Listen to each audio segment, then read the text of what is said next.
our sessions. Great. So now, in relation to the content, the information that's going to be provided, some of it will be easily available. We will make sure that there's links that are provided, which are in the public arena, but there will be other information based on the questions that you're asking that will only be available to yourself. So I do not mind for you to share the information.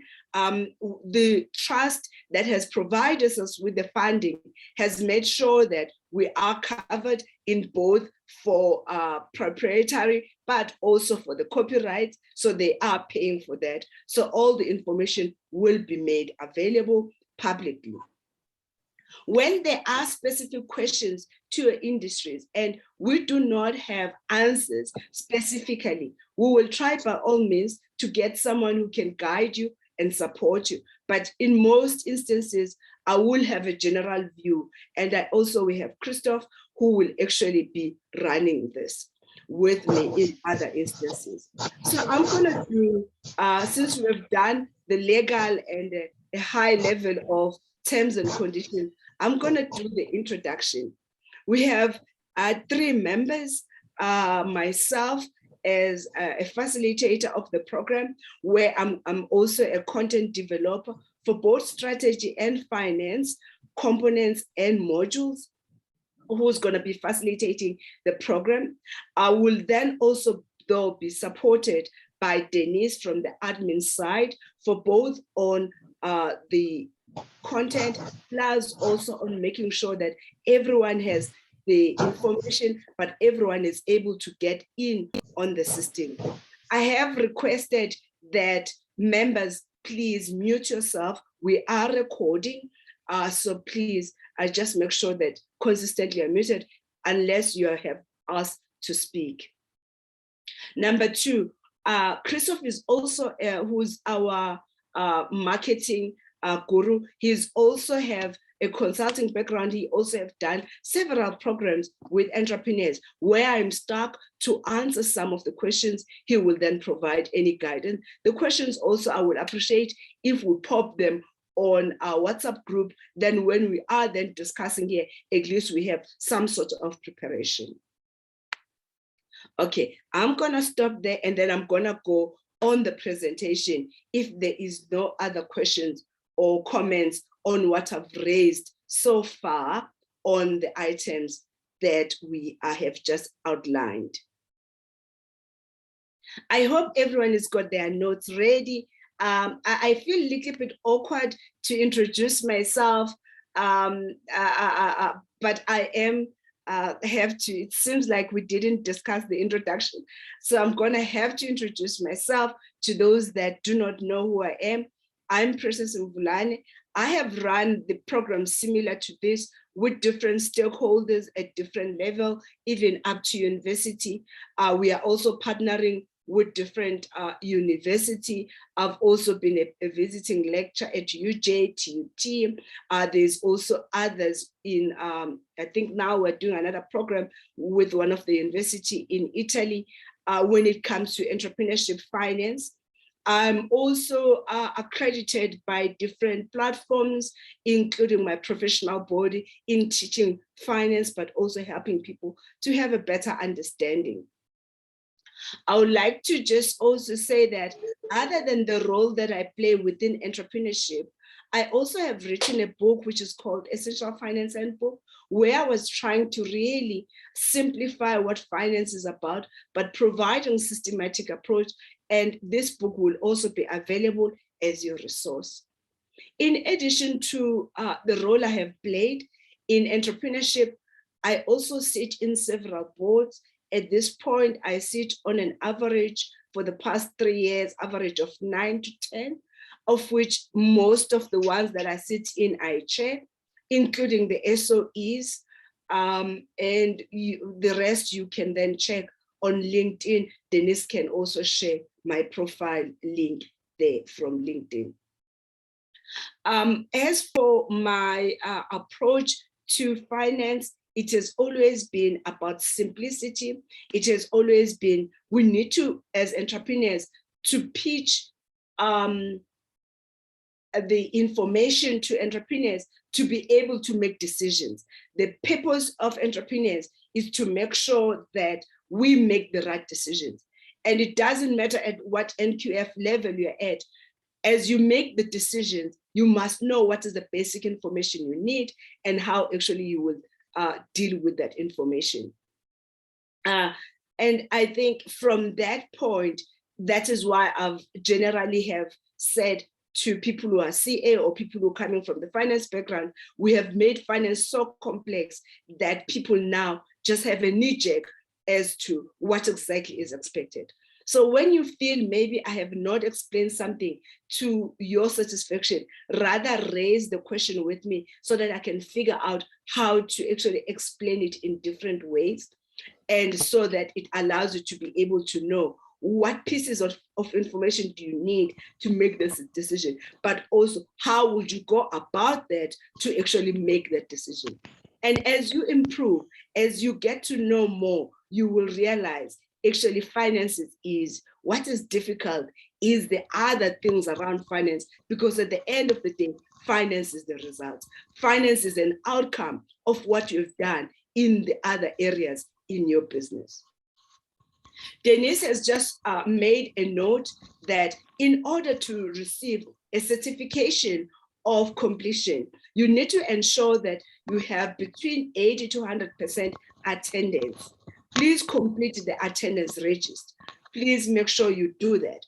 I understand other entrepreneurs have a challenge, especially with ESCOM problems in terms of load shedding. We do understand that, but you're gonna need to figure out some ways. You're gonna need to figure out some ways of making sure that we have completed our task, because we wanna make sure that you actually are certified for attendance because you really understood the principle, but you didn't just sit and do nothing, but you also engaged. Again, I'm requesting all of you to mute yourself, not unless Denise has asked you to speak through.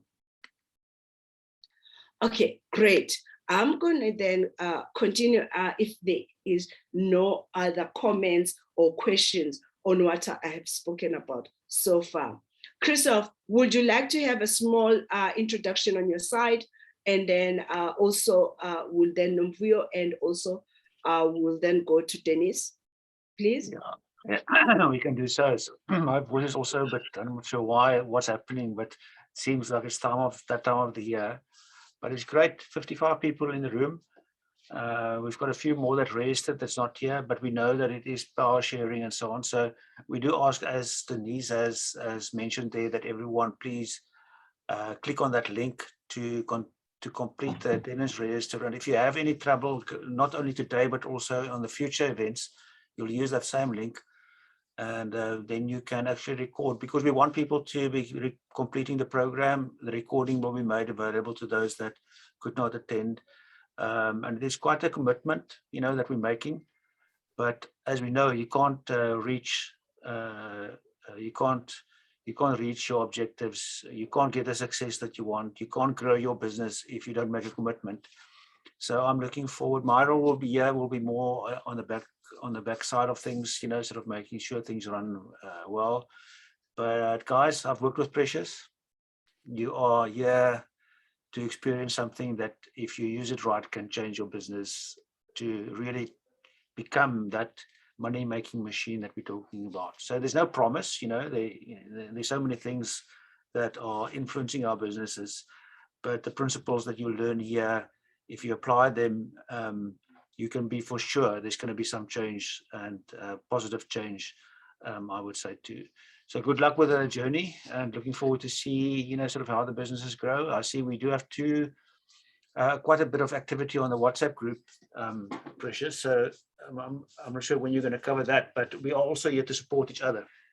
So as entrepreneurs, we can do so too. Shall I just share the details on the WhatsApp quickly, Precious, while I'm talking about it? Yes, please go ahead. Okay, so we've got a WhatsApp group going at the moment, which we're going to turn into a notice board for the program organizers, myself, Precious, Denise, and sort of as we go along, we can use that as a way. Nomvuyo has been very active in it, sort of you'll have seen that she's been prompting you guys to share.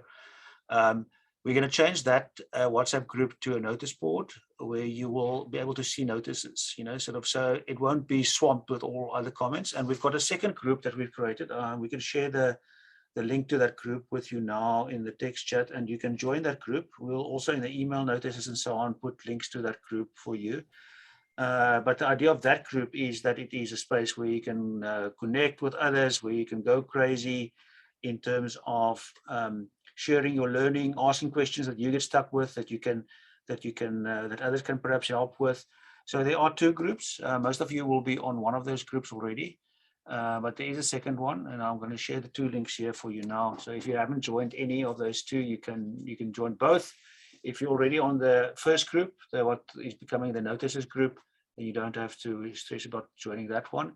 But you can click there on the link for the chat group, the last one, the participant chat group, and join that one if you are interested in participating with others in discussions. So you've got the choice. If you want to make that one silent and focus on the notices, that's also fine.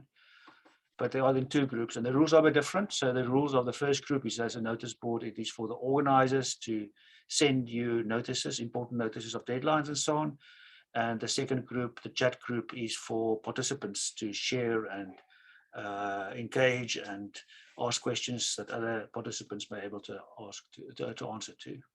So that's from me for now. And thanks, Precious. It's great working with you guys.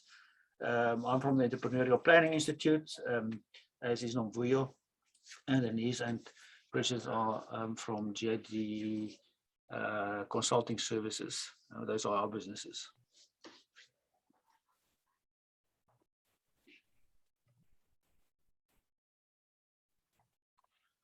Okay, I'm speaking on the mute. Christopher has not mentioned that he actually also wrote a book redefining the business model. And I like the simplicity he introduced on his book and also on some of the workshops. I worked with him, it was 5-6 years ago at UJ, Christoph, right? So yeah, we have worked on those projects, and it is definitely appreciated to partner with you again on this project. And it's going to be a long-term project because we need to secure funding to continue doing this. Our country needs us to do this because we are struggling on making South Africa to being productive. And it's within our control as entrepreneurs to make sure this happens. It's in our hands to do this. And I think we can do it as entrepreneurs. So I'm going to then start with a big welcome. And I mean, as Christopher was mentioning, this is a huge commitment. Oh, did I skip Nomvuyo? No, Dennis, for introduction. Oh, Lord, yes, I have. Hang on, apologies. Nomvuyo and Dennis, your introduction, please. Apologies. Oh, God. I'm too excited. I see. You are already excited, which is good. And that's what we want from a facilitator. Hi, everyone. Yes, my name is Nomvuyo Bengane, and I always introduce myself as the oil lady. People ask me if I'm in the oil business, and I say, yes, I am in the oil business, but the oil that I work with, it's a different kind of oil. It's the inner greatness that is inside each and every person. So that's the oil that I work with. I am a mentor, a business coach, and a facilitator as well. Passionate about entrepreneurship, passionate about helping people discover that inner power that's going to make them run successful businesses. I'm very happy to be part of this initiative. I've been to some of Precious's talks, and guess what? I was just so surprised at how a person, a chartered accountant, my bias was that chartered accountants know so much about finances, so they make it complicated. It is the first time that I engage with someone who makes accounting so easy. Anyone can do it. So I am very excited. Welcome everybody, and please engage. Let your oil flow, because let me reassure you that we are learning, but we are also creating relationships. So engaging is very important, so that people who can form synergies with you, can align with you, they can contact you. So let's let your oil flow. But just as Christoph has mentioned, we will have a separate WhatsApp group for engaging, so that the notices that we post do not get lost in our chat. I'm very glad to be here, and I look forward to engaging more and more with you guys. Bye. Thank you, Nomvuyo. Amazing. Thank you so much for sharing that. Denise, you want to come through? Yes. Good afternoon, everybody. I'm Denise, and I am the assistant to Precious. So I'll be here to support you guys throughout the program in any administrative way that you require. If you need to speak to Precious about anything urgently, if you're really struggling, you can feel free to contact me, drop me a message, and I'll be sure to put you in contact with her. As well as if you need Christoph or Nomvuyo, happy to assist in any way that I can. Thank you so much, Denise. Entrepreneurs, I just want to say, combining Christopher's time, not just as an entrepreneur himself, but also running programs similar to this. And we also are within IBASA, we have done other projects. You're just in the right place at the right time. But what I do need to prepare you is that 3 months, guys, it feels like it's a short time. It's 90 days. It's a very long time in terms of absorbing the information, in terms of building yourself up. It's going to be daunting. Don't give up. When you're feeling discouraged, when you're feeling overwhelmed, join the off and on sessions we're going to have. Share your feelings. How are you feeling? In that journey, we will come up with ways of getting yourself to be energetic about and have the same spirit you have today. And I want to also say to you, I am in other programs myself as an entrepreneur, because you see, when you stop learning, you die. When you're no longer growing, you die. So I also have put myself in programs similar to this, even for a longer period, because I understood that if I'm struggling in something, it has nothing to do with the environment. It has to do with the way I think about something, but also how I interpret the information. And how I interpret that information as either empowering or it's limiting. And in most instances, it's limiting because of my exposure. So, and that is very important as entrepreneurs, to start having that open mind. As a Christian woman, I think I also just feel like we do need to understand that the journey that we embark on, or the journey that we take in our lives, is really 100% not just depending on how we respond to it, but it also depends on the higher power beyond ourselves. So whether that power in your case is God, or it's Allah, or whatever, what you hold dear in your heart in terms of religion, that will guide you to a better path. Use that spirit to guide you also to make the right decision. Allow that inner voice to speak openly to you. I want to just say, before I actually start for today, I actually even prayed to say that whoever who is going to join our program for this year, let their light really be a time where we are replanting the seed. It's a time of reviving the seed. It's a time of fertilizing the seed that is in your heart. Irrespective of which stage of your business in, I have no doubt you are going to gain a value. And that value is going to change the way you think about the business. It's going to change the way you actually interpret the information that you are getting. But it's also going to expand how you think about things, because that is how the program was designed. We do not just going to push content for the sake of content. We're also going to make sure it comes in a context of the environment so that you are able to implement and apply what we're discussing. And that is what this program is about. And we have ran similar program with NEF for the past, I think it's 4 years now, with over 3,500 entrepreneurs. We also have ran these programs even with Department of Labor and also Transnet. Similar approach and a similar principle. And we've had such a huge change in how entrepreneurs interpret and understand how to really deal with business, how to make decision in a business environment.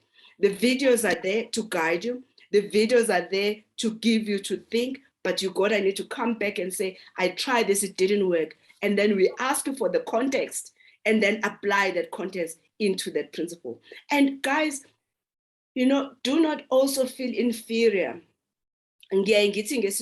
Sometimes sike sakhuliswa sitshelwa ukuthi mangabe ukhuluma isingisi esamakhala, right? Isingisi esitshengisa ukuthi u-model C.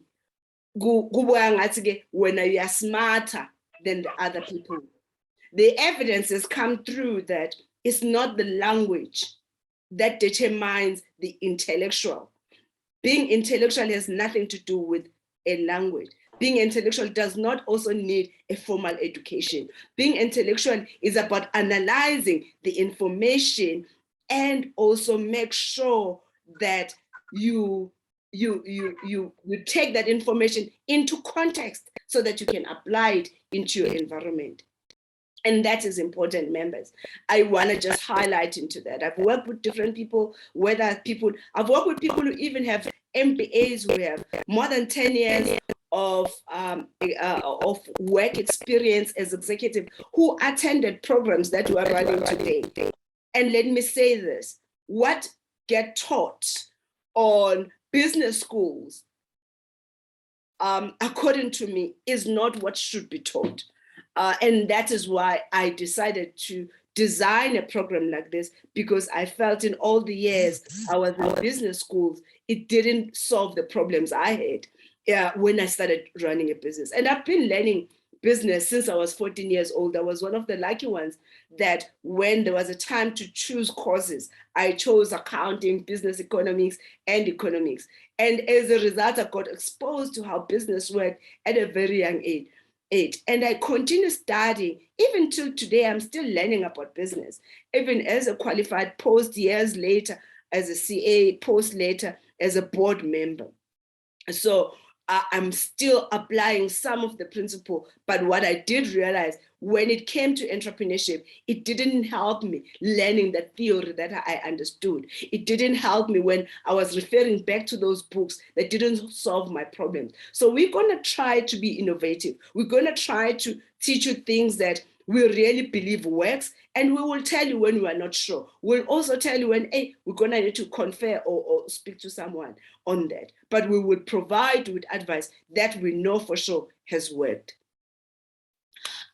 Just on the comments, Asanda say, powerful words, powerful prayer. Let God melt in our heart, open our ears to listen carefully.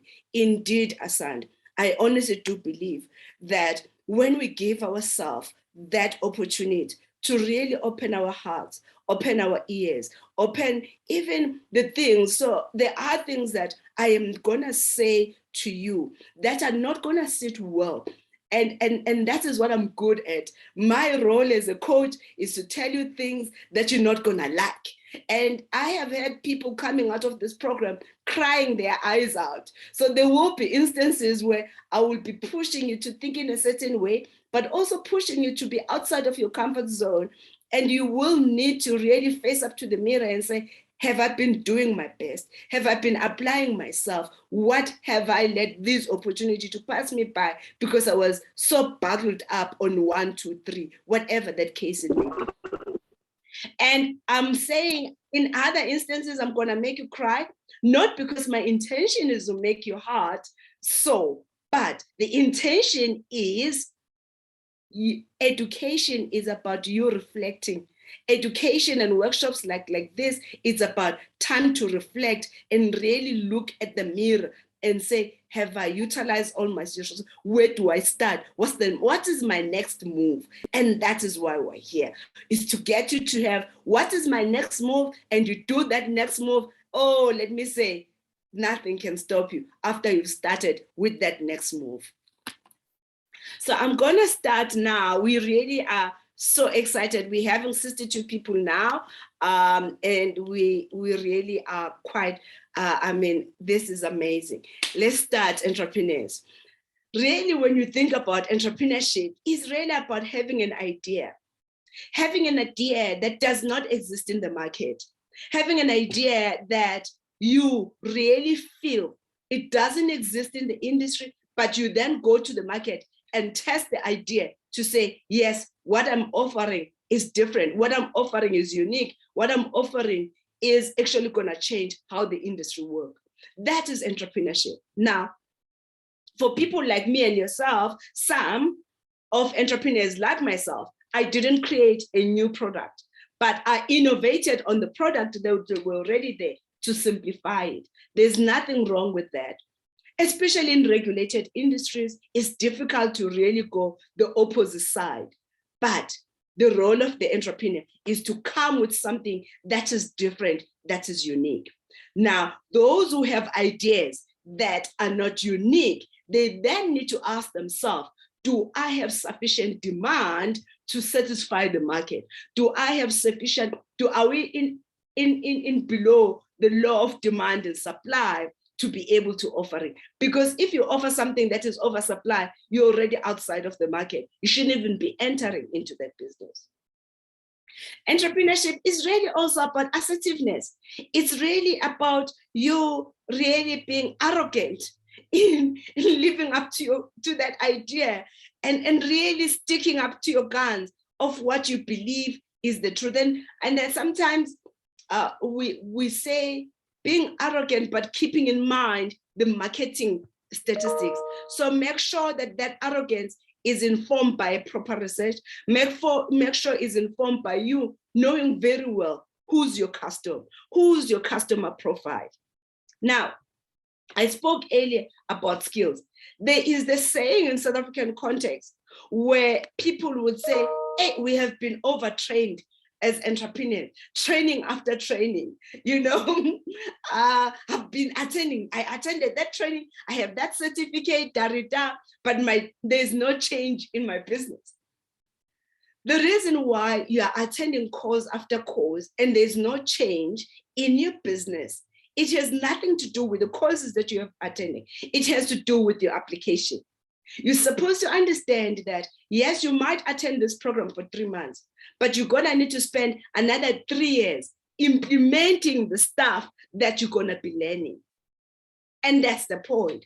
So from today, you're going to start by saying, whatever that I'm learning on this program, I'm going to need to put it on my action plan for the next 3 years. That's what I'm implementing. And that's the aim. You have to implement what you are learning. When you do not implement what you're learning, you are not going to get the results that you are looking for.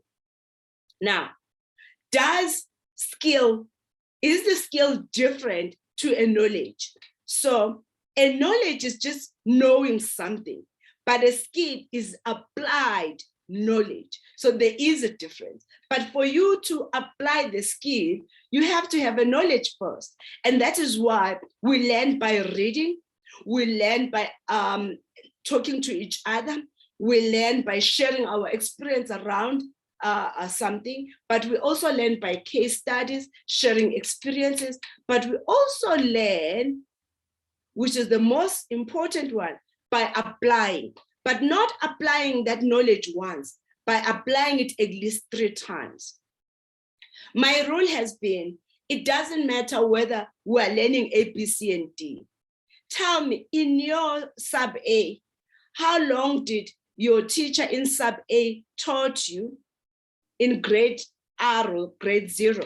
How long did they take to teach you 1, 2, 3? How many times did you repeat 1, 2, 3? I think like 1,000,000 times. Today, if I wake you up and say, Asand, 1, 2, 3, you will say 4, 5, 6. So you will learn by repetition. So yes, you have gone through the videos. Go back to them again after you have read the material. Go back to it again and go through it again. You keep on hearing it. You don't need to go only just on my side.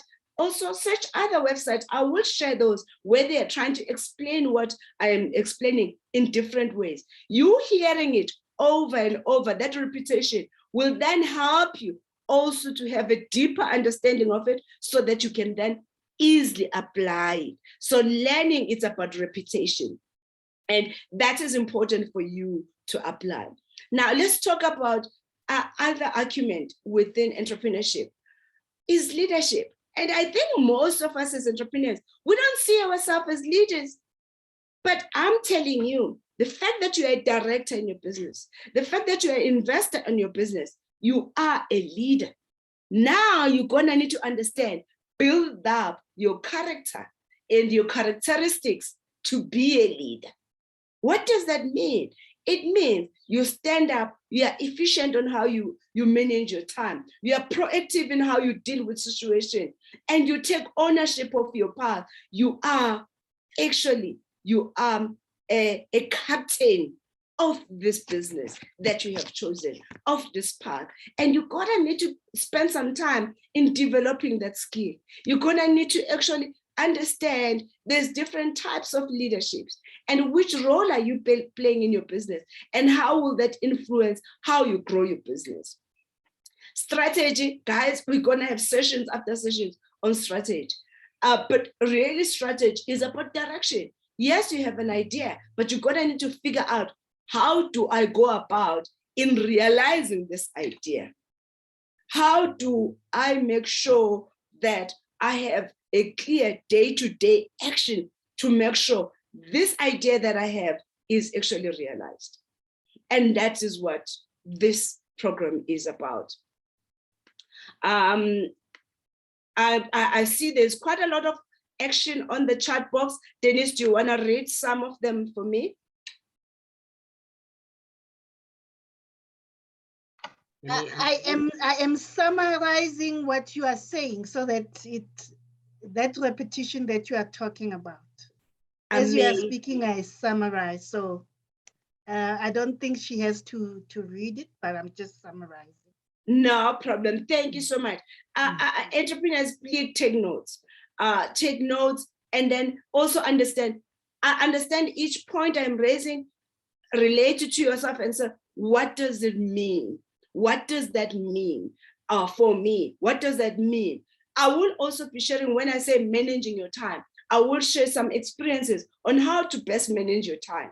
I will talk also about consistency. How do you make sure you remain consistent? How do you keep yourself inspired, having the fire within you 9, 10 years later and still running the engine of oil inside of you and still burning with this desire to achieve your goals? And we will share those experiences with you, because I myself, Christoph, have been in our businesses actually for way longer to then share our experience, what has worked, what has not worked.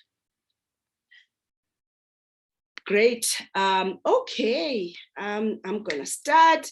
Okay, I've already said congratulations, and I'm getting distracted by people joining, but I'm gonna just click this here. Okay, administration, we've already shared this. The WhatsApp group, we now have 2 WhatsApp groups. The one where we're gonna post the notice, where we are not allowing everyone to actually post it so that the information that it doesn't get lost. But we have another group where we are actually just discussing and making sure we're networking.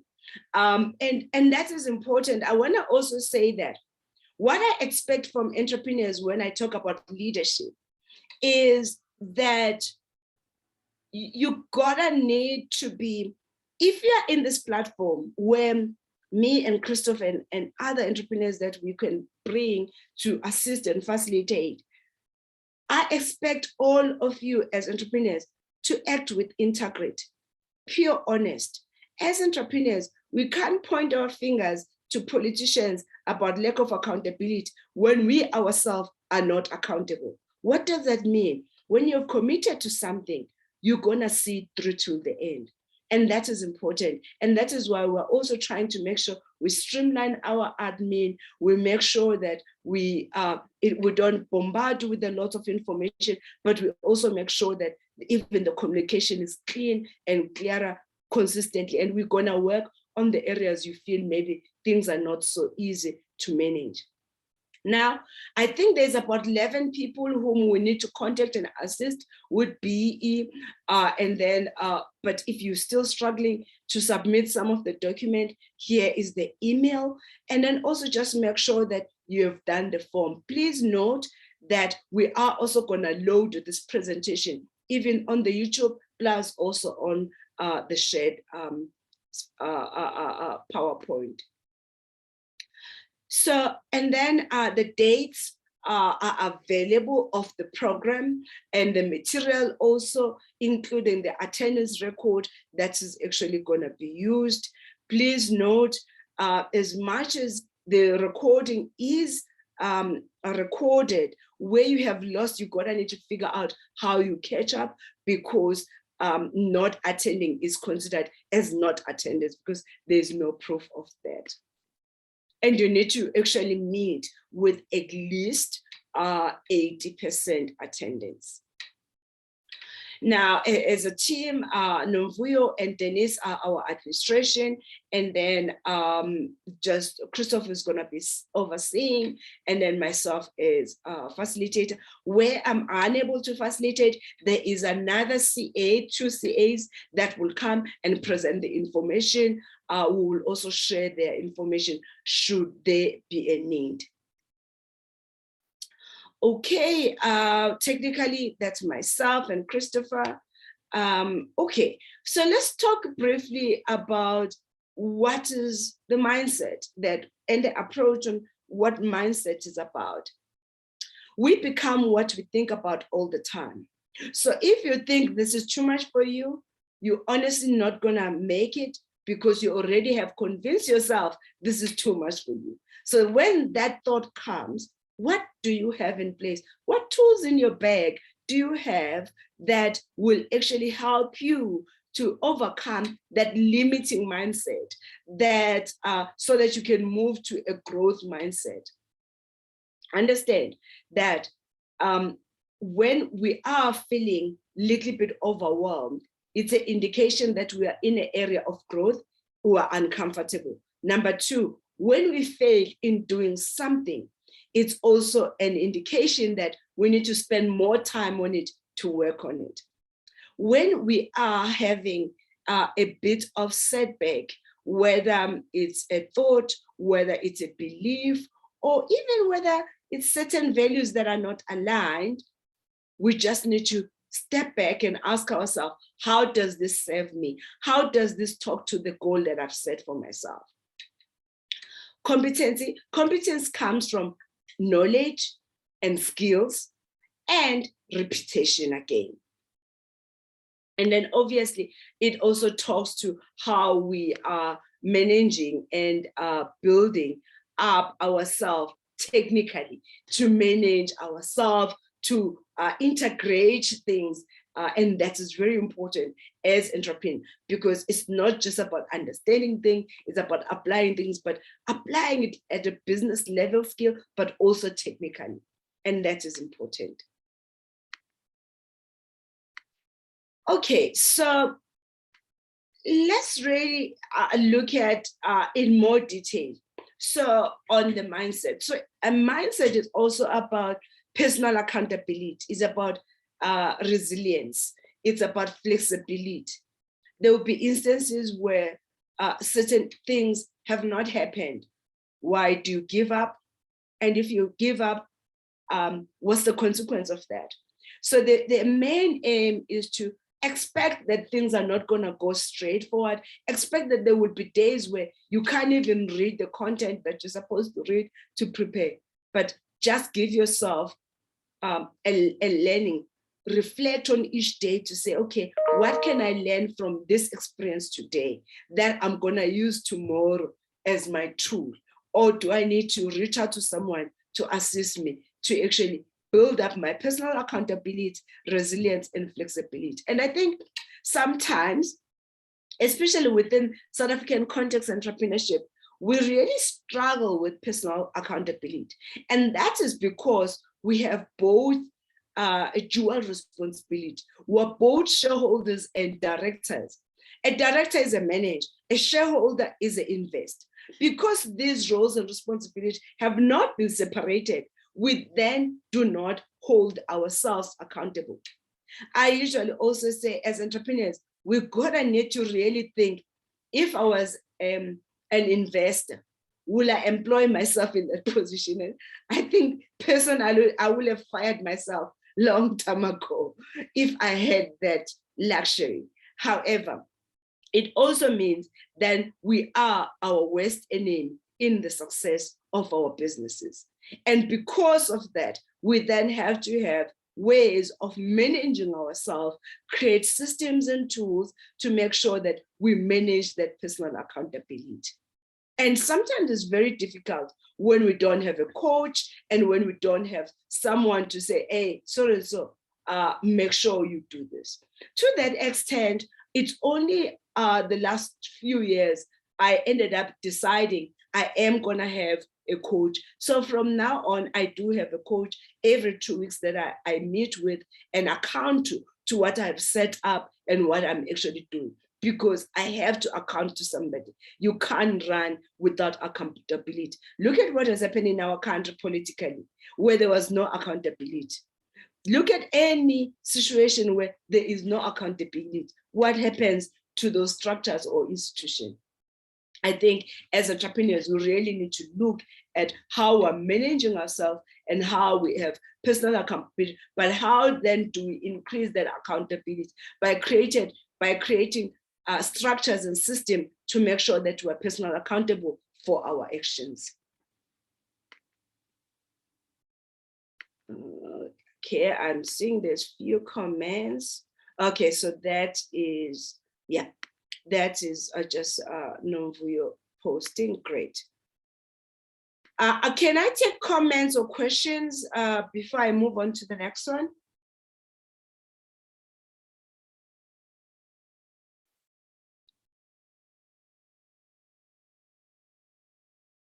Guys, I can talk, I mean, for the next 3-4 hours. I mean, I teach for a living, so talking is my thing. So, but I would also like to hear your views, what is sitting with you, what is not sitting with you, which areas have you struggled with in what I've mentioned so far. Please share on the WhatsApp, and then Denise, you will then read that for me if there is something that is coming through.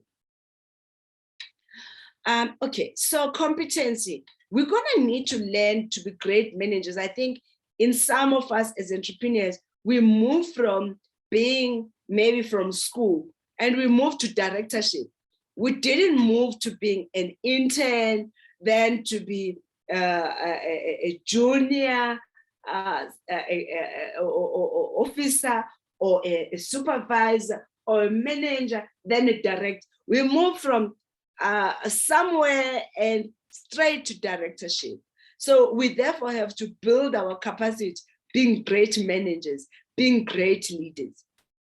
And we need specific skills to master and the right skills to be able to lead others. And I think one of the biggest challenges we have as entrepreneurs is to actually manage other people, is to manage the staff. As a result, we struggle with HR.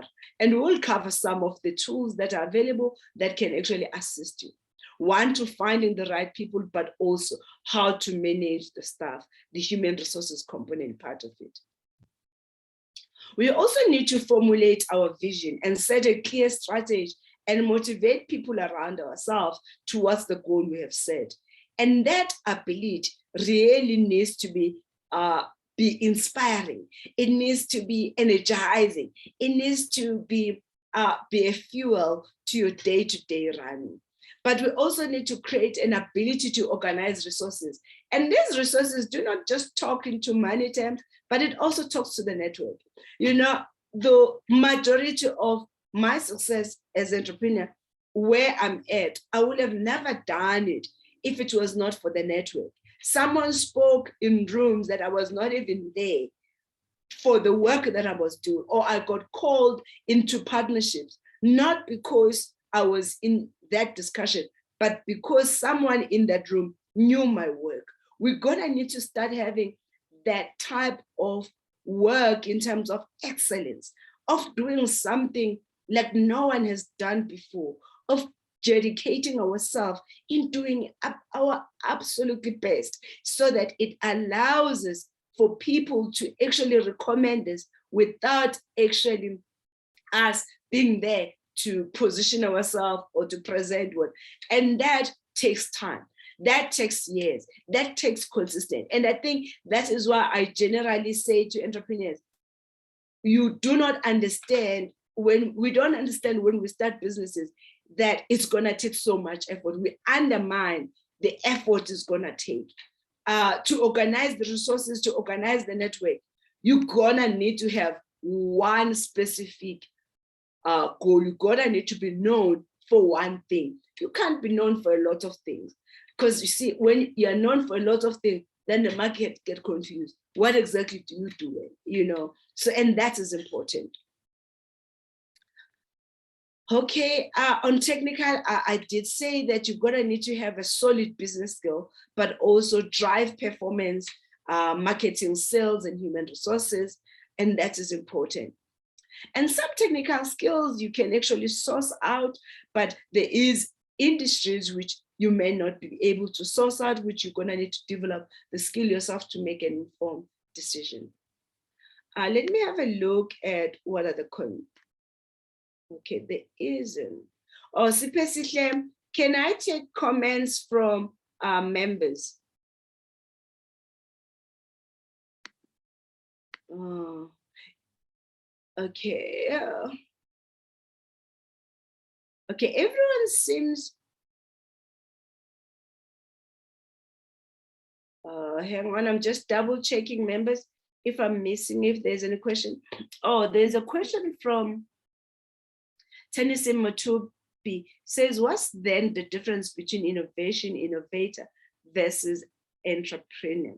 So innovation is just more around coming up with an idea that, and that idea doesn't have to be a new idea. It can be an old idea, but maybe addressing inefficiencies within the system and also cost effectiveness of some sort. Or it could be a pure new way of solving a problem. Now, an innovator is slightly different to an entrepreneur. An innovator can be someone who could be working full-time job somewhere and come up with that innovation. An innovator is someone who has an idea, but an entrepreneur is a person who takes that idea to the market. That's the difference. I hope, Tennyson, that makes sense. And then I'm looking at others. Give me a second. Nogwazi, thank you. Tabang, thank you. Spelele, say people skills are needed for leadership. Academic skills only cater for managers. So you see, academic skill, as much as it does cater for managers, but at this stage, we need to have an applied knowledge. So it can't just on the theory, because the theory they are teaching in most academic is based on IBMs, is based on big organization, is not based on entrepreneurship, which is why my approach into entrepreneurship has been the books that I read in business schools. As much as I was there for like my entire life, it just did not help me to solve my entrepreneurial problems I had. So you might read the books, go through the books, but they may not solve your problem because those books were not designed to solve our problems as entrepreneurs. Nogwazi says, I totally agree. I'm struggling with HR. So we will cover some of that. I know as maybe also it would be lovely to share more with you of this platform. Maybe Denise, make a note of Nogwazi's details, and then I will engage with you, and then I will create a webinar which we will then focus on resourcing your unit or resourcing or organizational capacity of your business. Okay, at the end of the day, we'll be able to teach like you. Maria said, at the end of this lecture, we'll be able to teach like you. You know what? I got taught by Americans on how to teach. So I have a certification as a trainer. So yeah, maybe not, I don't know. But yeah, I hope so. Thank you, Tyson. And then original, you became what you think about. And most of the time that resonates with me. Thank you so much, Reginald. And guys, thank you so much for those comments. I'm gonna then proceed. Okay, so within the technical skills, I want you to really understand that it's gonna have core common competencies, which is around the behavior and the foundation. However, it's also gonna be interlinked to the occupation of the specific competencies, and then it will also relate to the specific activities. And sometimes as entrepreneurs, we fail to understand these levels. And as a result, we find ourselves thinking I'm employing someone to do something, but they're not doing that stuff. But we have actually failed to break this into these levels. And that is important as entrepreneurs. I also just want to share that when we are working on expected performance, as you are submitting your assignments, and also we're talking about on quizzes, we do not expect you to be an expert, but what we expect at least is to show that you have applied what we have spoken about, is to look at and see the case studies and how, but also to make sure that you can recall some of the stuff that we're teaching. Why that is important? Because it's about reputation, it's about building up your skills. Now, how are you going to transform your life through this program? You're going to need to learn, you're going to need to take action every day. You're going to reflect every day. You're going to share your learnings on our WhatsApp, on the social media, if you're feeling comfortable about that. And Denise is going to share our handles. And you're also going to try a different approach in how you are taking responsibility for yourself. But lastly, you're going to need to have a new identity of yourself. You're going to start seeing yourself as Elon Musk. You're going to start seeing yourself as big guns in entrepreneurship. And by changing how you see yourself will also mean you can act differently. So I think when I felt stuck, so I'm going to just share my experience. So 2014, I got stuck. I had designed this program based on the book that I had written. I had quite a lot of requests, but I was not getting the attraction, and my business was not successful. And I remember crying and speaking to one of my executive assistant then, which was Mandis, that I don't know what else to do. I had designed a training program, which I knew was solving the problem, but I had not figured out at that time that I was pitching my product to the wrong people. The customer was, the consumer was right, but the the customer was wrong. Do you guys hear me? The consumer was right, but the customer was wrong. There's a difference between the two. Do you understand what I'm saying? Can I have yes, no, yes, no? Okay, there are people who are saying no. Let me explain. A consumer is a person who actually has an ability to pay. A consumer is a person who has an ability to pay. Hang on. A customer and a consumer are not the same. A consumer is a person who consumes, who actually will have a benefit, will consume what you're offering. But that person is not a customer if they can't pay. They're only a customer if they can pay. So in my products and services that I was providing these solutions to entrepreneurs who were consumers, right? They were consuming this, but they were not custom because they were not willing to pay for it. And that's a difference. Can I have yes, yes from those who said no, no earlier?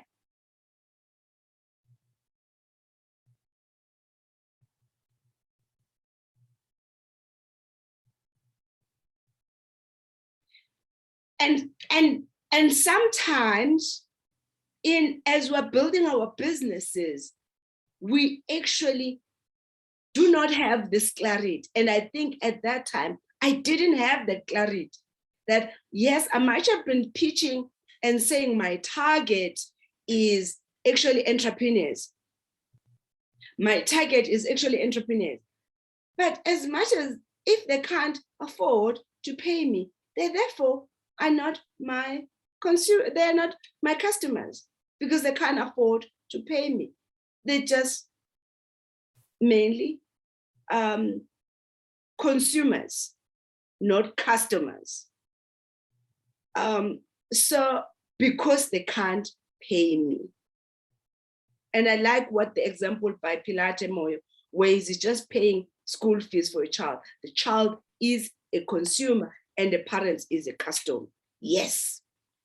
So sometimes you could have the best product in the market. Guys, I've made more than 5 million on this program since I launched it 2014 up to now. I mean, every year I'm still making money out of it. And I'm gonna continue making money out of it because I moved, after I was clear about who's my target customer, I moved it. My business totally changed. I stopped pitching what I do to entrepreneurs and I pitched it to people who are at the same level as me. So there is also another part that was a missing link when I was doing this, was that I realized that when I was pitching my solution to entrepreneurs, to them, it felt as though, it's because she's a CA, you know, that's why she thinks this is easy, you know. I mean, she has been doing this since she was 14. So, and also some entrepreneurs felt I was still pitching what I was pitching way above their head. They didn't understand where I was coming from or what I was talking about. Which then meant that when you are choosing your customer, make sure that you choose your customer who's the same LSM as you. And again, this is not on the books, business books. You can't pitch your products and services to an LSM that is far off from yours. because when it's far off, there's not enough commonality. There is not enough rapport. There is a whole list of things that is not going to be a click to convert it into a sale.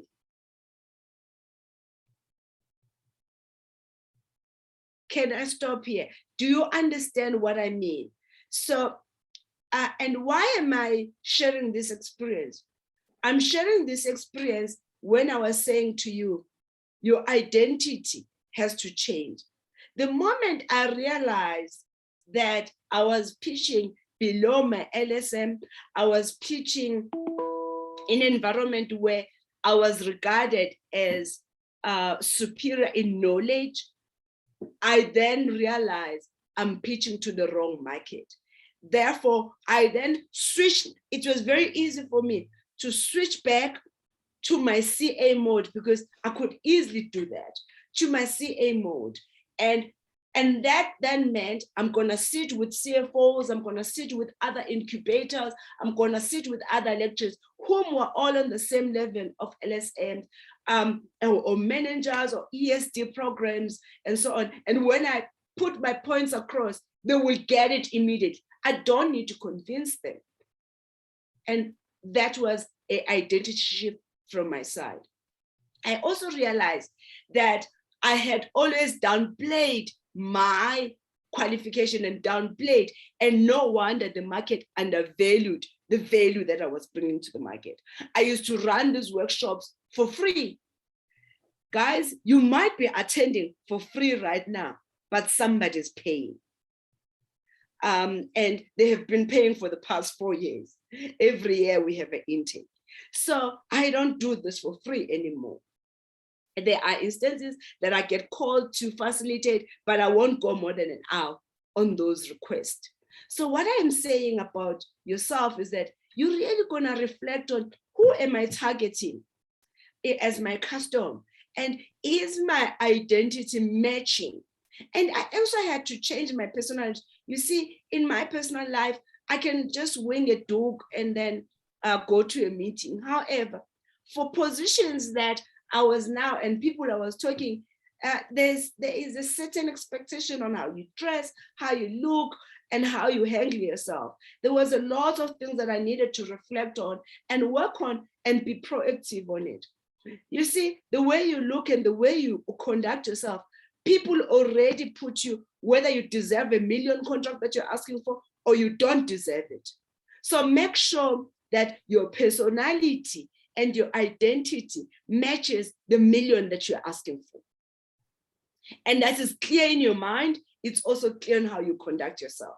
Some of us, we actually claim that we're worth the million, but our behaviors don't talk to the million. And there was a lot of areas that I needed to actually improve on, to work on the faults and the weaknesses, work on the areas that I had took for granted. I had took for granted for years, because at the core of who I am, I'm just a Zulu rural girl who came to Joburg, who loves business, who loves teaching, who loves sharing information. And even whether I'm in a boardroom or I'm actually training like this or in any other platform, that's who I am at the core. But I didn't need to have that attitude when I'm actually asking for a million, when I'm asking for 5 million, 3 million, or whatever case it may be. Because if I can't go with that attitude, then they will give me the money according to the identity and the ideas that I have in my mind, instead of giving me what I'm worth in the market. So the identity is also going to have to be aligned to the value. How much do you value yourself and your business and yourself?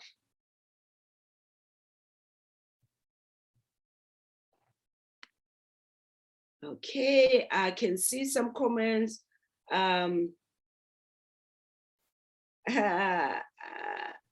Okay, great. Someone said, there's a second, elaborate on an LSM. Okay, so an LSM is a living standard medium. A living standard medium, the best way I can explain it is really about, I don't know, let me just engage with who's, Tyson, you wanna just unmute yourself? Tennyson, I think that's how you pronounce it. Yes, Yes. Tennyson. Tennyson, you want to just maybe just share with me on, I'm going to explain what it is, but I need you to have some follow-ups. Is that okay? That's fine. Have you noticed that you will have a spa, that eselokishini, and a spa egusabab, and then the content of what is in that shop as a spa is different from another spa eselokishini? Have you noticed that?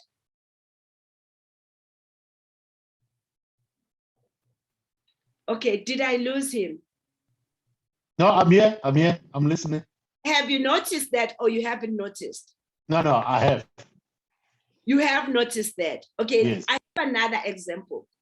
Have you noticed that you could have one newspaper, but as you drive from one place to another, the same newspaper for that same day has different headlines? Have you noticed that? Yes. But for the same story, for the same content, right? Yes. The reason why is because of how the economy is structured. We have different inability, and that our inability is also aligned to where we stay. We don't have a mix arrangement. So there's poor areas, there's upper class areas, and the upper class or even the middle class, they all consume the information differently. They then also consume products differently. So for example, a spa yaselokishini izoba ne-black like me, but the spa yase-suburb izoba nani ne-L'Oreal. Why? Because in the suburb, we're expecting a white person or a person who consumes a L'Oreal, but they still have products. Does that make sense? Can I take a step? Can I take a step in terms of my understanding of the LSM? No. Hang on. I'm just applying on the principle. So the LSM is basically the living standard based on our spending and our inability, but also how we choose our product and service and interpret the information. Now you can go ahead. Okay. A bit of background in terms of my understanding of LSM. It started from an advertising perspective, where they needed to segment the different consumers where a product will be pitched to. So in doing so, using the example of Black Like Me, you had to decide who is this product pitched to. So in doing so, you had to classify different people. So at some point, there were about 8 levels of our LSM, starting from LSM 1 to LSM 8. So an advertiser will identify and say, this product is aimed at LSM 5 to 7. Now, the question would be, who is LSM 5 to 7? So there were certain measurements that were used to identify those people. In the older days, classic, they would say, does this person drive? Does this person have a washing machine? Does this person have a telephone? And that would put you in a certain category of an LSM. The example that we use in terms of the newspaper with different headlines, it's because it was aimed at different LSM, but it may have a broader LSM, but the stories, the way they are pitched, they then get segmented into the little segments that ensure that they capture their market. Perfect. So which means you have to know you yourself which LSM I belong to, that's one, but what LSM is my custom, so that you pitch your product and services, you understand what is their spending on that product? What is the alternative? Where do they get it? How do they get it? And which mode of communication they use to actually research it and understand it, and so on and so on. Right? Correct. I fully agree with you. Perfect. Okay. I hope, guys, I didn't want to go with the theory definition. I wanted you to see it practically, but also relate it into what your business should be thinking about. When I say you have to pitch at your LSM, don't go too far out your LSM. Because when you do that, you then are reducing the commonality, the rapport in terms of NLP. Does that make sense? Okay, guys, give me a feedback on, there's a hand. Mahlatse, go ahead.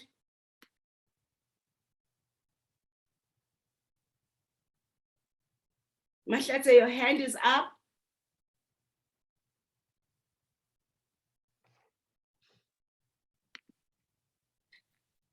Okay, Mahlatse, please maybe type your questions then. And then someone says, Itumeleng said, yeah, speaking to my business as a coach, wanting to do image consulting to help people project the image they say they are in, not only their appearance, but their conduct as well. Thank you. Great, that is good. Hi. Hello. Hi, okay, we can finally hear you now. Please go ahead. No, I'm fine. I just wanted to understand about the LSM. Now I'm good. You answered it correctly. Thank you, thank you. Okay, Thanks. guys, we're good. Okay, let me continue then on our presentation. I think I am running a bit out of time, but I just wanted to share my experiences. What does it mean about changing your identity? What does that mean? Guys, I'm not saying you must fake it. I'm not saying you must assume an identity of appearing rich. I am saying your personality must match with the value that you are proving or you are providing to the market. And for me, for years, I had not been doing that. I mean, you will see some of the training and the places I was running my training. I literally, anyone who called me, I didn't mind where I was going because I didn't see myself that way. But when I started choosing which platform I can go to, which platform I shouldn't go, I also started seeing an attraction and the value that I was looking for. Min, are you having a no? I'm not sure where that no is relating to. Sibia. Mina, Sibia, I'm not sure. Please explain your no so that we don't leave you behind. That is the rule, entrepreneurs. No one in this class should be left behind. We all are going to get into this and we're going to walk hand by hand and we're going to make sure that we're actually pushing ourselves. And we make sure we pull each other also. Now, you know that self-awareness is also throwing yourself to learn. And let me say this, the willing to learn means is also willing to let go of the previous lessons or learnings that you did that are not serving you. So when you are willing to learn it, also be willing to unlearn the old behaviors, understanding essential information, choosing the right information, and be willing to adapt your mindset, keep trying. And also in other instances, as I said, there are things I'm gonna say that don't sit well with you. And I'm glad there are things that won't sit with you because then you're questioning me. Then I have to figure out a way of how to pull you to that point to see in it in a different way. And also just growing, you will only gonna grow when you actually are practicing.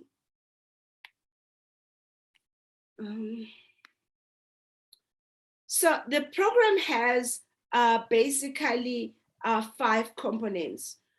It's got a simplified strategy, designing the strategy. And this is really pitched at the basic level.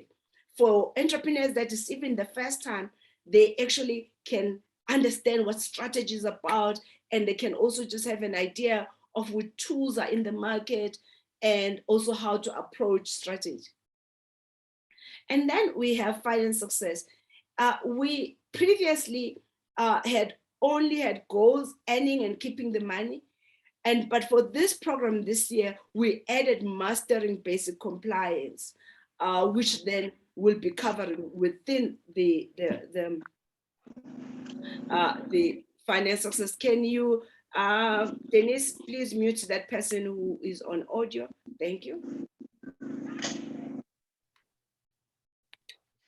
So the material, there's workbooks. Within the workbooks, there's additional resources, there's templates, there is also links, there's YouTube videos, there's presentations, but even on the social media, I'm just, you know, Nomvuyo is so good with posting these things. I just wish she was also posting it on our social media. Maybe I should contract her to assist, because we have not been posting quite a lot on the marketing side. But yes, we do have the platforms. And then, okay, so we're gonna start with mastering the basic compliance, and then we're gonna work on how to set the goals. We start with basic compliance because we have found out this is also one of the areas that entrepreneurs really struggle with, especially about that accountability, so that we can create systems and processes. The content session is gonna be on the 23rd and also on the 24th. We're starting at the same time, and also on the 3rd. We'll have a group coaching session. We'll also have one feedback session, and we'll only have a one-on-one as a reward to those that are gonna submit things on time, and those who are saying, Precious, I've attended 80% of my attendance, may I have a one-on-one? And I will be absolutely amazed on that and happy. And I will also provide a feedback on that. So we will work, as I said, on compliance, goal setting, and personal plan on the component 1. And then this is gonna need you guys to commit and dedicate time, 1 hour a day, 4 times a week for the next 12 weeks. And you don't need to have that 1 hour. You can actually just say maybe 1 hour, I'm gonna wake up early in a day, because it's easier to actually absorb information when your mind is fresh. So maybe consider doing that in your time management and say from now on, every day, 1 day, hour, and then share with us what you are learning so that you repeat. As you repeat, guess what? We give you feedback, and then we also help you to apply. Please note also, entrepreneurs, I am pitching this whether you have done matric or you have not done matric, or you've done an MBA, or you have a business degree or diploma, it doesn't matter. I am pitching this at a very basic level. It is gonna be your questions that will then, for me, allow to pitch it at a higher level than this.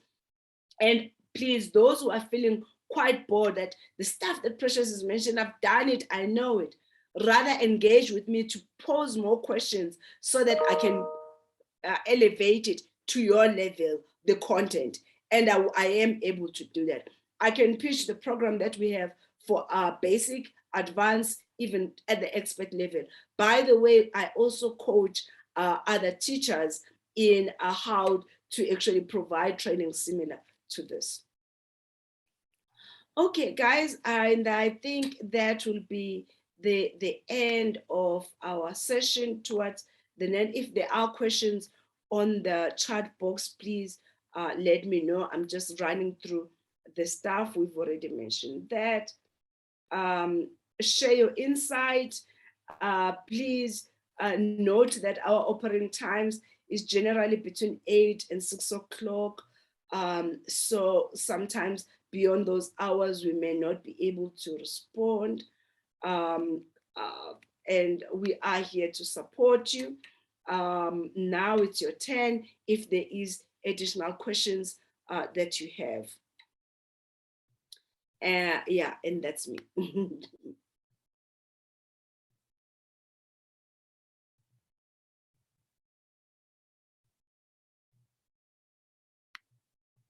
Okay, Pilates, okay, say my clients are small business, not in individuals. My suggestion is, Pilate, even though your customers might actually be small businesses, you still need to ask yourself, at what turnover, the number of employees, who are you targeting? Because there's a range of SMMEs. Who are you targeting? And I think you need to go deeper on that. And because you are dealing with business, we don't apply LSM. LSM apply at an individual level, the person you're gonna be talking to. So for me, the individuals meant the decision makers in the entrepreneurship space. Okay. Tennessee said, I don't think so. However, use a 10 of, oh, well, I think he's just, no, you're not wrong. I've already mentioned how you segment. Listen, thank you. Questions, attendance. Please, guys, complete your attendance register. Also, that counts. Guys, I usually say, you know, a client, or should I say a customer, is only a customer when they can afford your fees. You know, and not a customer if they cannot afford your fees or your price. Okay, there were hands. I don't know who raised their hands first. Can you assist me, Denise? It's Spelele. Spelele's hand is up. Spelele, please come through.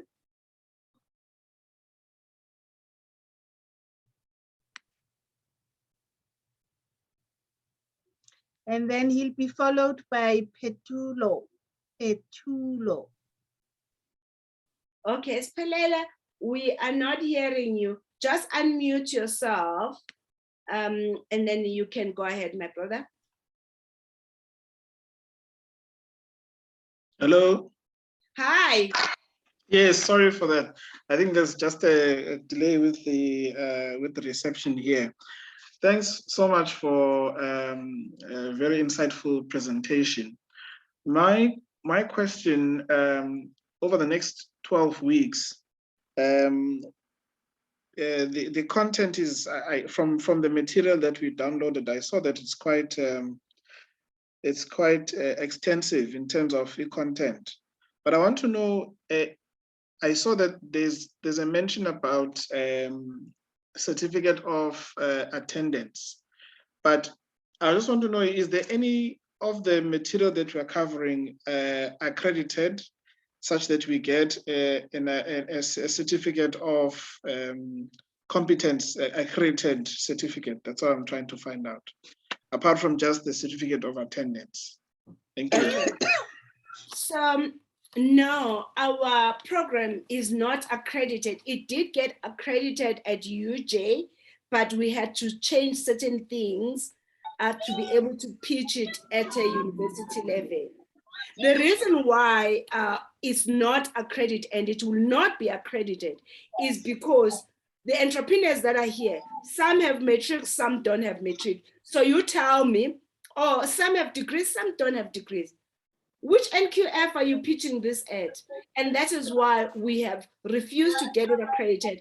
And when it's accredited, then there will be a different screening of which we do through universities. And that is the reason why we're issuing a certificate of attendance, not of competence, because it's not an NQF level. It's mainly on the operation of running a business that is successful.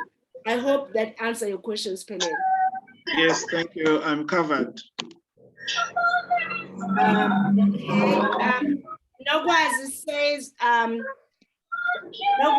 Nogwazi says, I'm muting you, Spelel. Nogwazi say, so good, so far so good, very insightful. Love to be here, and thank you for affording us this opportunity. No, thank you, Nogwazi. Guys, programs like this, they die. Can I request someone to mute? Please, administrators, mute that person who keeps popping in. I think it's Asanda. Yes, yeah, I've done. Sorry. Okay. Guys, programs like this, die or we're unable to sustain them because entrepreneurs commit at the beginning, but they don't make sure they hold this for the next 12 weeks.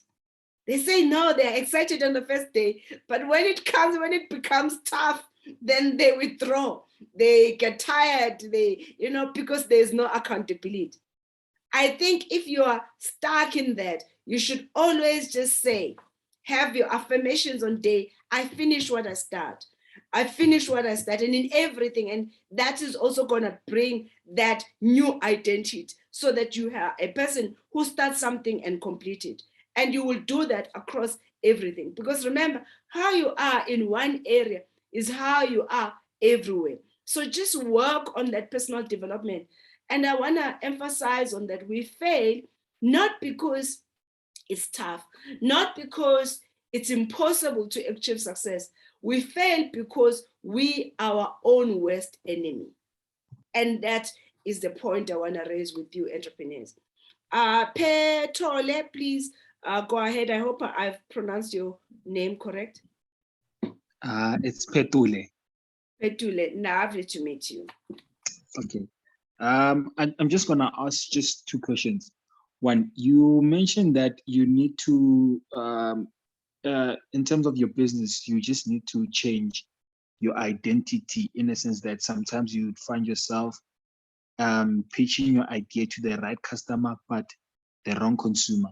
So with that being said, you just mentioned something that the program is not accredited. So what happens if you do have the customer, but now in terms of you do have the consumer, but when it comes to pitching your idea to the customer, you find yourself that you need accreditation. Okay, so actually that's a very good question, Petole. I have gone to NEF.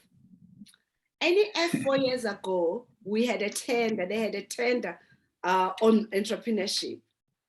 And we pitched our program. I went with MinFresh as a major partner on MinFresh.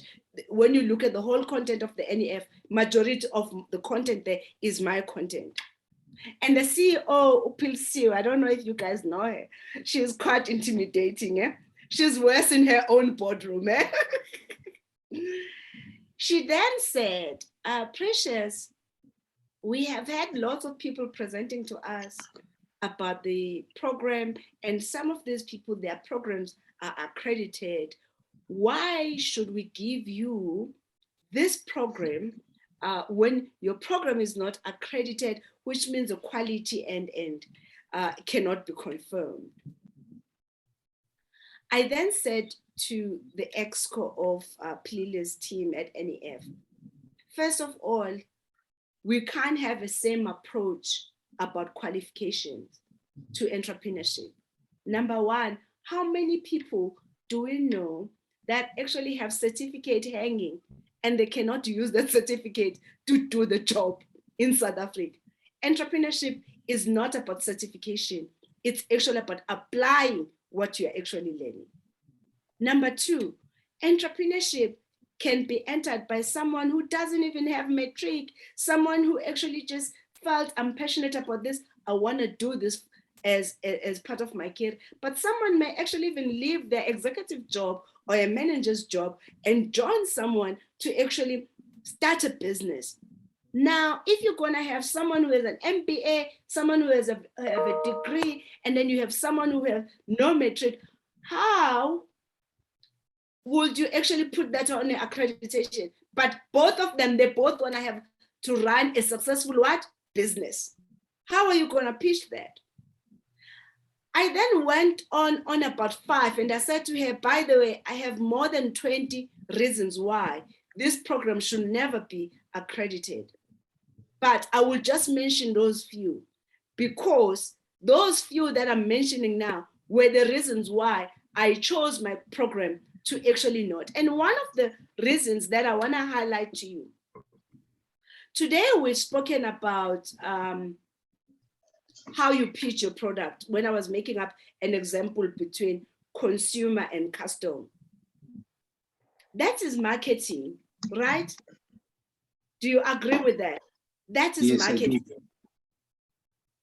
You see how accreditation work. There is no integration between marketing and finance, HR, and all the other 15 business functions. The reasons why this program has been running is because while we are looking at finance as a result, but it integrates all these other 15 business functions so that you run a successful business. And that is why this program should not be accredited and will never actually even fit the accreditation. Where I did take it through accreditation, we needed to remove certain things, even though I didn't like it. We did it with the fashion, UJ fashion department for fashion designers, but only on financials. I only pitched that on, so we got accredited on financials. But for other things, we couldn't because we are integrating how decisions get made. You see, when I'm talking about revenues, someone is going to say, okay, revenues is about pricing and costing. That is cost management. But when I'm teaching of finance, I will teach you cost management, tax accounting, the auditing, but also the marketing thereof. Again, if you're going to take that to accreditation, they're going to treat those as separate interferes. And that is the challenge. That is why you find people that have degrees and things, they cannot integrate the learning. And that is why we need programs like this one, where you are able to learn something in other aspects, but integrate on what result does it give me. Does that make sense, Petal? Yes, it does. Yes, So as I said, I have more than 20 reasons. By the way, I didn't design these reasons. You entrepreneurs, when you were giving me feedback, you told me those reasons and I just kept noting them down.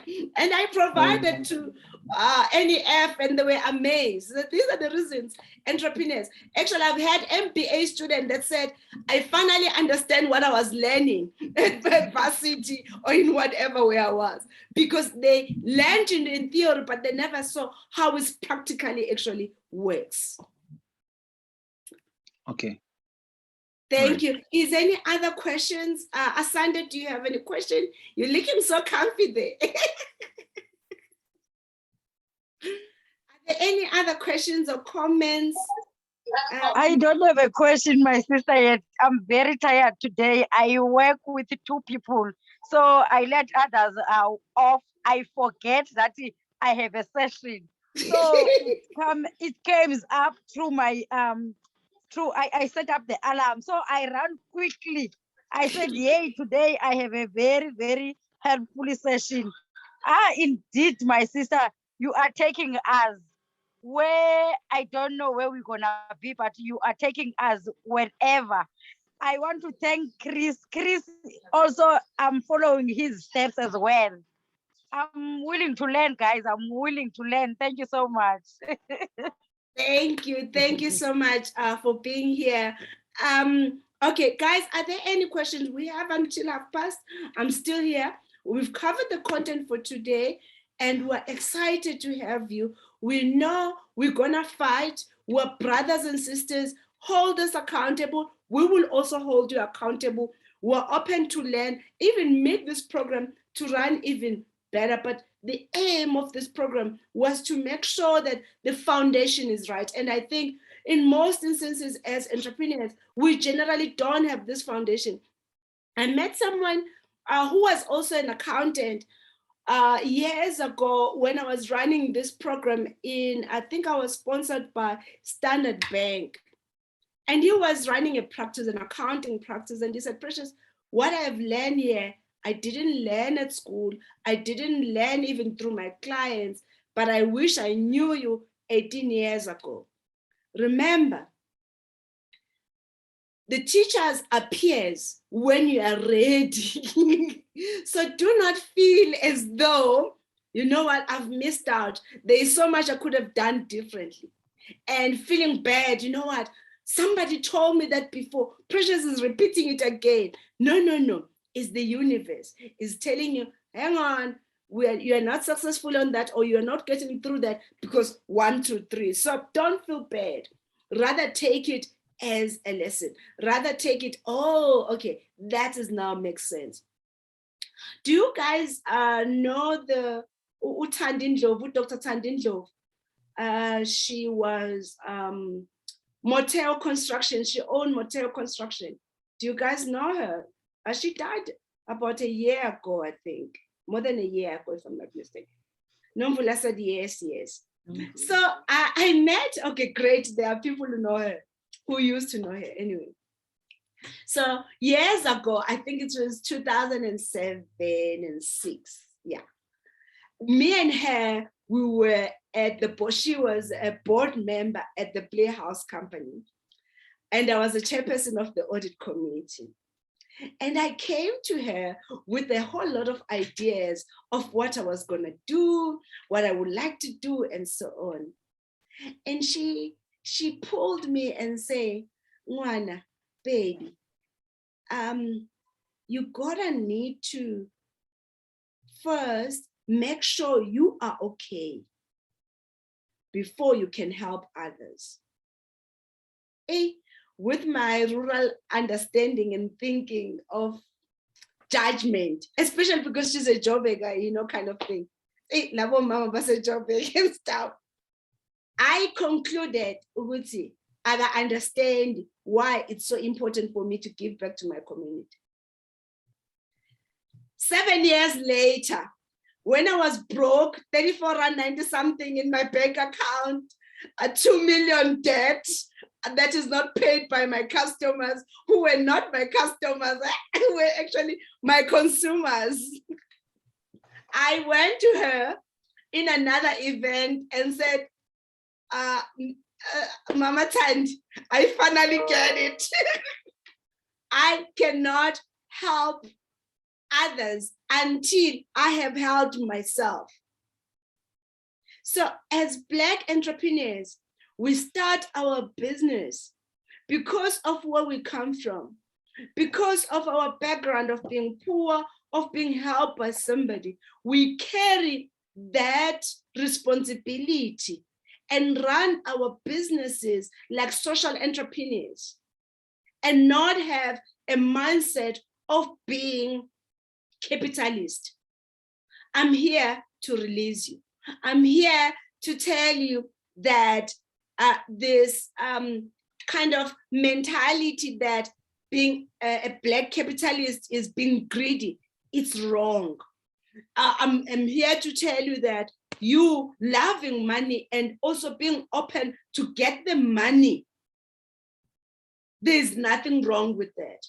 And you should therefore not be afraid to actually pursue the money in your business.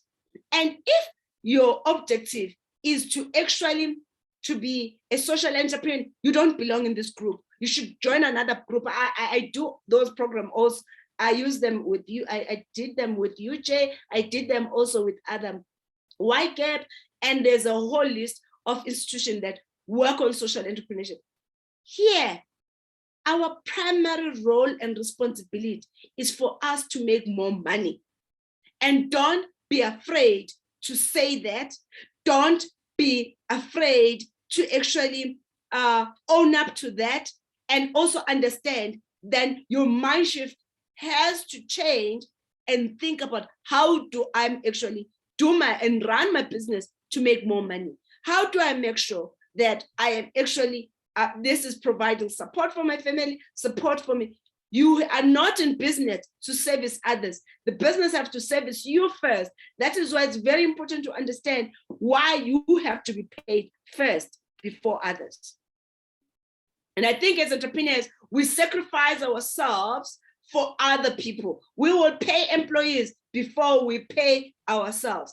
I am here today. You're the one who are putting 24/7. You are here to make more money. Don't be afraid. And I know personally, I've been guilty of this. As I had shared with you, I will run these training programs literally for free. You know, I'm like, exactly.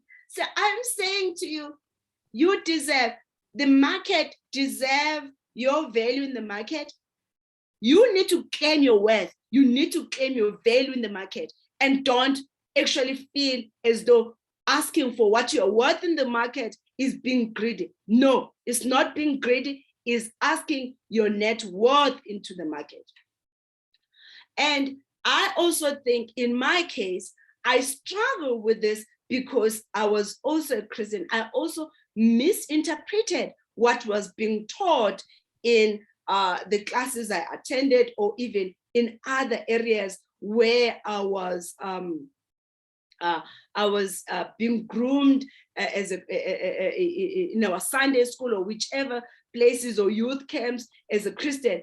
I somehow interpreted that the doors of hell are closed for people who have money, or it's difficult for them to enter heaven, kind of thing. And actually that is wrong. If you were to really analyze the Bible, everything within the Bible, you will see that it actually has so much abundance. And I misinterpreted that. I then will get the money and I will lose it. And how many of you have that also in your life, where you get the money and then you lose it? You have the money, you lose it. No, the reason why is because your belief system are actually pushing you to actually get rid of the money as soon as you have it. But when I started analyzing and learning about money and teaching myself about money, I really realized that the reason why I was strong, I had misinterpreted. But I also got advice about money from the wrong person. My pastor is not the best person to get, because I want to be richer than him. Therefore, I can't be asking for advice from him. I have to ask advice from people who are matching the needs that I have. So a person who's your coach or your mentor must have produced the results that you want. Do we understand each other? I can see Unovaz is laughing. I hope you get me. So you can't ask. There's nothing wrong with you gotta need to get support or coaching or mental guidance from the person who has demonstrated what you are actually asking for or what you need.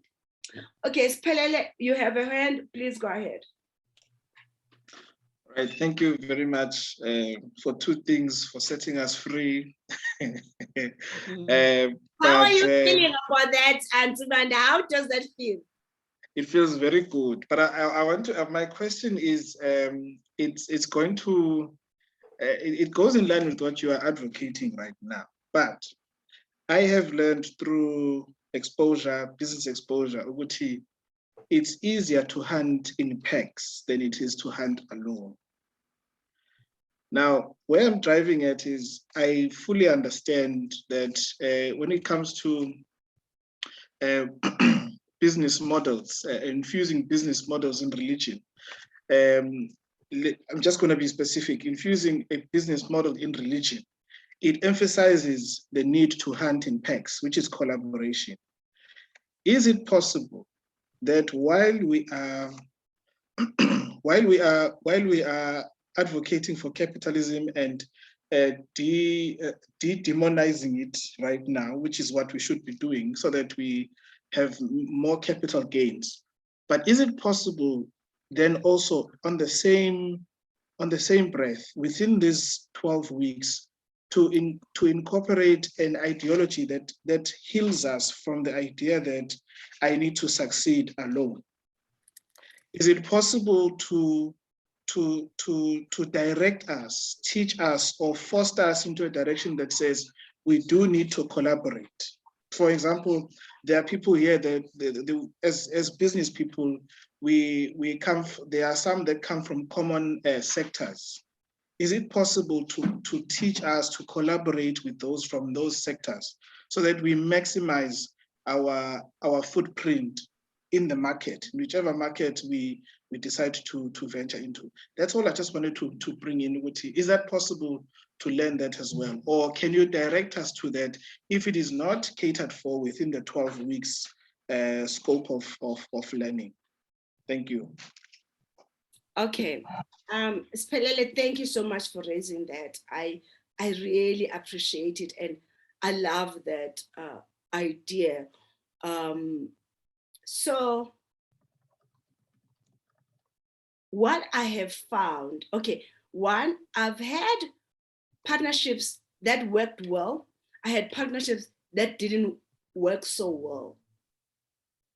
Partnerships that didn't work so well were really about the areas where there was no mutual respect, there was no proper accountability, where the relationship was skewed, i.e. there's another one who's more beneficial to the other and so on. So my suggestion is that we need to have common grounds when we are entering into partnerships. So in my case, I have tried over the years to have a network of people whom I will partner with. Some I keep aside at the bar until I'm comfortable, but some I run and just go ahead with the deal. So I have found though, when I have based my decision-making on the core values being on, is this person, does that person has integrity? Does that person have a solid background? Does that person have actually, do they say what they mean? Do they do what they mean? You know, and I have also had other instances when I couldn't determine that, I would also say, are they Christians? And if they're Christians, for me, they can't just be a Sunday Christian. They have to be a Christian throughout, Monday up to Friday. And I apply that, and the relationships that I have used the checklist to guide me of who I bring on board has really helped me over years to then streamline. Where I didn't strictly focus on the checklist, things have went haywire. Last year I had a worse relationship. But what I realized was that the return on investment did not change on the interval. So it also about what value does that person sees in you versus the value you see in them. But also, can you be transparent with that person and tell them direct? The moment you're feeling insecure about being direct with that person, it's an indication to you that you shouldn't be in that relationship, because which means you are not seeing each other as equal. Now, let me also then talk about my experience with working with people of color like ourselves. And in this one, I'm really going to use my experience. 8 years ago, I got approached by City of Johannesburg.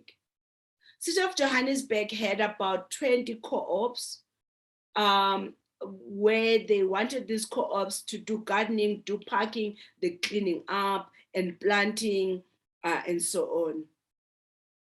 Out of these 20 co-ops, they were saying, Precious, we have tenders and things that these co-ops are supposed to take advantage of.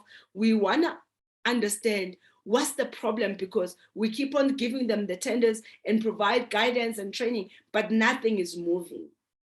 I then went with each group by group. I mean, it's just that I've got braids right now. Guys, if I were to show you, I have white hair here from that 7 years ago discussion, where my conclusion was, as Black people, we will rather argue about the hole in the donut than discussing the whole cake. In the table, we will choose a donut and choose a discussion about the whole. Don't talk about the crust. We don't talk about the red velvet cake on the table. And that is us. We will rather hide how we feel because we don't want to put you in a position where you feel bad, and talk to you and talk about you to somebody else than talking to you in your face. We will rather hold on to power, even if we don't have a skill or the knowledge or even an understanding of what we're holding to power on. And that is what I learned. I also realized that these co-ops were created from a political environment, which was the clear of roles and responsibility were not articulated in terms of what's the role of the treasurer in the cooperative, what's the role of the chairman, what's the role of the general manager, and how then do we share the roles and responsibilities. So the environment is infested by people with a small mind who are not going to have a bigger picture of what this means. There are people who think, as long as my tummy is full, I'm okay. They do not have an understanding that who I am today has nothing to do with me. It has to do with people that were here before me, and the people before that, and people like yourself who are here in platform. I am nothing because of that. And that is the understanding. People don't understand that who I am has nothing to do with what I've accumulated, but it has to do with who has came before me. But also there is the mindset that as long as my tummy is full, it doesn't matter what my neighbor or somebody else has. What matters is me. Whereas we don't understand that when you succeed and I succeed, when I succeed, you succeed. So my suggestion, if you are going to look into the market, starting listening to people. What do they stand for? Are they people who are always looking? And I usually make this example, and sometimes this example, it's on your face, but it's because I need you to really think very hard about how you will pick up these things. I have worked local government, provincial, national, SOEs. I've worked, guys, the past 20 years, I've been everywhere as an auditor, as a board member, as a facilitator, as a performance management, I mean, different roles. I made this example that if there is an event in a local municipality and there is time to eat, and usually local government elections, the councillors are appointed for 5 years, right? And the people, Matlasa, can you please mute Matlasa? The noise is coming through. So, and when it's time to dish up the food,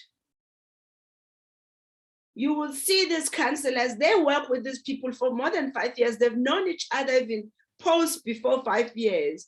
They will dish so much food that the last 5, 6 people who are at the end, they may not even have the food because the person has dished up so much that it's actually even coming out. Ukona fish, ukona chicken, ukona curry. Hey, it's all just badly.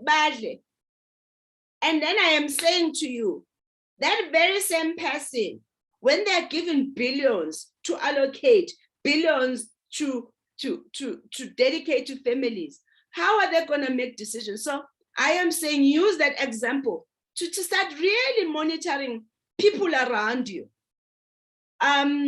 People around you, even your spouse, even your girlfriend, because how people treat you is how they are in their lives. Start paying attention. When a person shares or does something, start being an observant of this personality and start also elevating your energy to a higher network of forces and say, I only attract people with integrity. I want to attract people. But that means you have to have integrity. That means you have to live to the code of ethics. That means you have to live up to the higher standard that you want to attract. And that applies across. And I promise you, Siphelele, the moment you elevate yourself to that level, God and the universe will actually provide you with partners that matters, the partners that are actually going to leave. Some it might be difficult to find, but over time you will be fine. And don't lower your standard when you see an indication of someone doing things that are outside of line. Face them up and say, so and so, I'm not happy with how you behaved on this. This is what I had expected. Please explain yourself. We're gonna need to live our truth as Black people. And the moment we live our truth as citizens, we will also then hold accountable even our politicians, even our leaders. But we cannot hold our leaders accountable when we ourselves are not accountable, when we ourselves are not real leaders. And that's my point, Siphelele.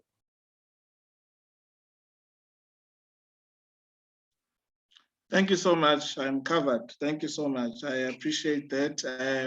I will apply it, and I've got a snippet of the checklist to use, so as to filter people when I engage them at those levels. Thank you so much, Sis Precious. Ngiyabonga, Baba. Somebody said, Precious, you have been in public sector for a very long time and also as an entrepreneur. Are you saying you have never been bribed or asked to let in or something like that? And I said to them, I think people, when they saw me and heard what I was saying, they didn't even have a nerve to approach me. And that is how you're gonna need to build your personality to be. With a negative or a bad thing to do. And that means our personality, our identity has to be the same, how we conduct ourselves. And we're gonna be okay. And we'll start with small groups like this. One day it will be 1 million people, but we're gonna be a movement. We're gonna be a movement because we're gonna take accountability for leadership. We're gonna take accountability, but still as business people, we don't need to go to politics, but we can influence how politics plays out and how things actually work. How we do that? We contribute to our IDP. We should know what our IDP within our local municipality is. We should know the mayors, what projects are running in our areas. We should know how we're going to hold them accountable within ward committees when things are not going right. And be proactive. Right, guys? We have to be active, our citizenship. We can't let our country be run by hooligans and we then sit on the side and complain that things are not happening the way we actually want. Mbuyazo says, well put, maybe seen to be hard-hitting and making some uncomfortable comments, but things need to be said if we're gonna grow as people and as a country. Absolutely. I did say, I'm not gonna say things you like, but I'm gonna say it as, I literally, guys, most of the time, I talk from my heart. Yes, we're gonna have presentation, but the experiences, I'm gonna talk from the heart, but it's also gonna be what energy are you posing on me? What are you asking me? And I will pour my heart as I've always done in all responses. There was a hand, I missed a hand, please come through. Oh, it's Tennyson, please go ahead, Matombi. Thank you, sis.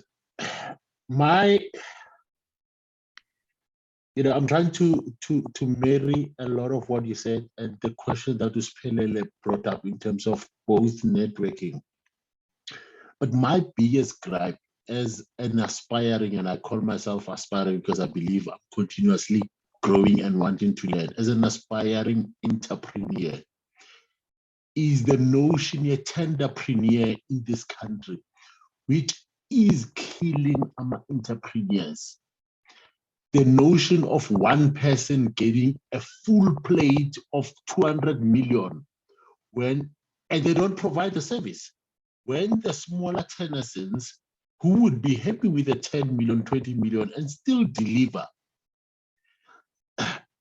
that kills me, you know, because the people who have the 200 million have messed up, and our youngsters don't even know that difference between entrepreneur and entrepreneur.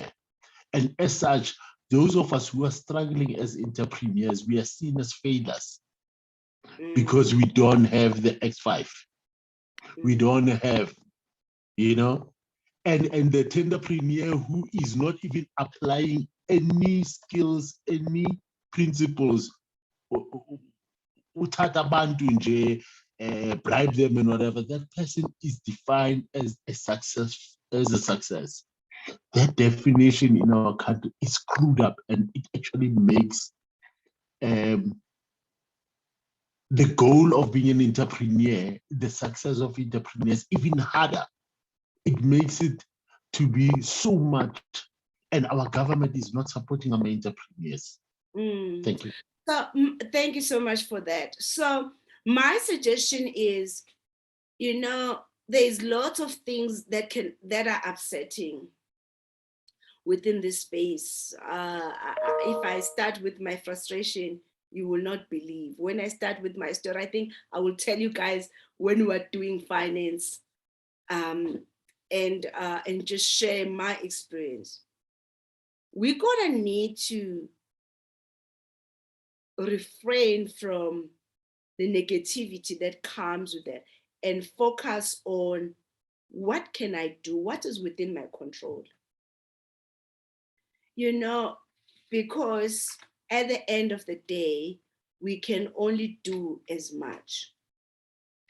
So when I had that frustration also on my side, I decided that I was going to do something. So I started joining NGOs. When I was frustrated about corruption, I joined NGOs that were proactive within corruption, and see what value I can add, even dedicating time. I also started looking at what other things I can do, as in, so it's about only focusing on what you can do.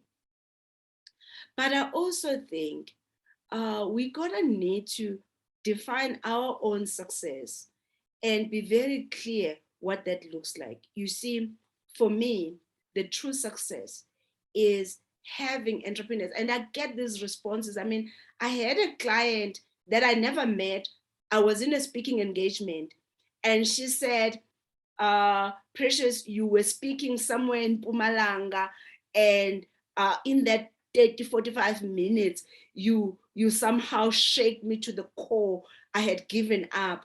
I then restarted my business, which is now making coffins, and my business now is at a 3-4 million. Guys, I was crying because I actually, in that event, that was actually one of the events that I was underpaid. I didn't get photos yet, but that reward of the feedback, to me, that is a success. Success at the beginning sometimes feel like it's money, but success is the impact. So maybe what we should be winding our mind or changing our mindset is that, okay, in my industry, what do I want to change? And honestly, for me, the things that I wanted to change was not to make finance so complex, was to simplify finance so that anyone can be able to make informed decisions in making the money, keeping the money, and raising the money. So I am also working on that consistently, and therefore the market will know me for just for that. So it's about really refraining yourself on the negativity that comes with this, because it does get frustrated. So really restrict yourself and say, what is within my control? What can I do? I also even started posting on social media about corruption, about things like that. And that I also even changed my profile to mainly focus on that, especially because I also sit on boards, and then just change how I had positioned myself before. So I am saying there are things we can do. There are things, you see, even during elections. Do you know that you can enter even elections as an independent at a local government? Why haven't you tried to change things? Because you can change things. Things don't need to necessarily be the way they've always been.